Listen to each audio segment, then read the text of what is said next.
Shiv. Today we're going to discuss webhooks. But before getting into webhooks, let's understand what real world problem webhooks solves. Why we need webhooks.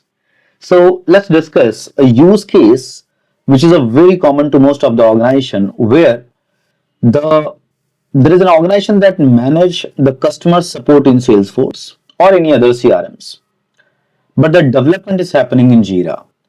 Now let's assume a scenario where a customer is not able to log in. They report this incident to the Salesforce, right? So in Salesforce, this instance will be tracked, but then Salesforce passes this incident to the dev team, which is fixing everything in the Jira. The development cycle is tracked in the Jira. Now that bug, whenever that production issues are getting updated or fixed, whatever the status is happening in the Jira, that is not flowing into the Salesforce. So either most of the teams has to do it manually, right? They need to chase them, probably go to have some triage where they will ask about the status, right? But using webhooks, we can create, and like I said, webhooks are meant to send event data on real time to CRMs like Salesforce, right? So whatever we discuss, let's see that how we're going to implement. So whatever example I'm going to show you, because I don't have Salesforce with me, so we will do what we're going to do. We'll create a webhook into the Jira. We will configure certain events like update, bugs update, right, or filter creation, and then we will see whether these all information will be passed to the external URL or not. To in as an external URL, I'm using webhook.site, which allow me to see whether my requests are getting sent in JSON format or not. So in real world, if this is a Salesforce system, then in Salesforce we'll create an API which will consume this input request, right? So let's see how that's gonna work. So in Jira, I'll go to the admin setting. You need to click to the systems. It will take me to this option in systems. This bottom below event, you will find webhooks. And once you click on webhook, there is no webhook configured. So I'm going to create one.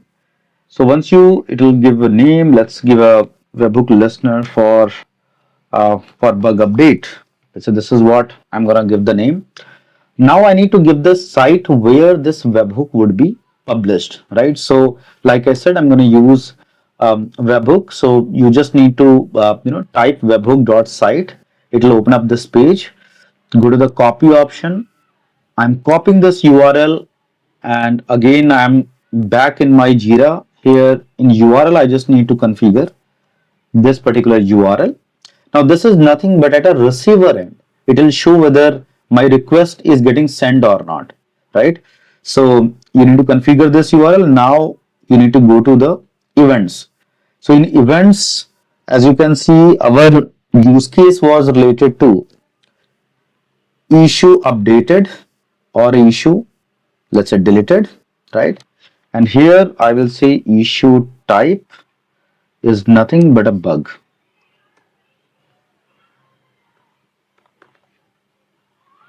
Right?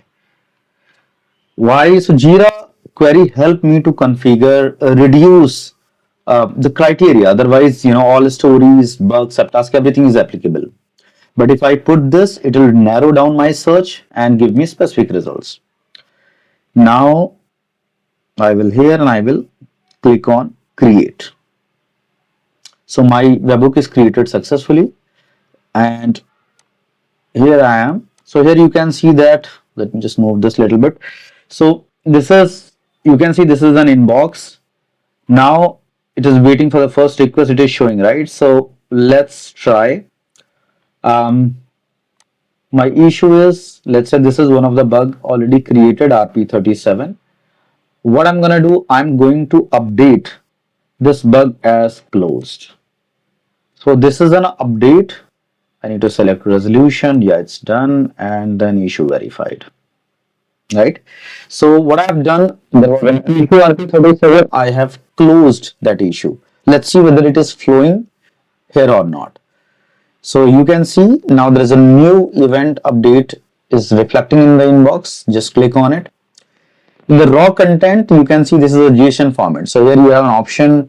If you unselect this, it is only the raw format data. But if you wanted to format this in form of JSON, then it will show you in JSON form. So as you can see, it clearly says that it's very easy. You can read it.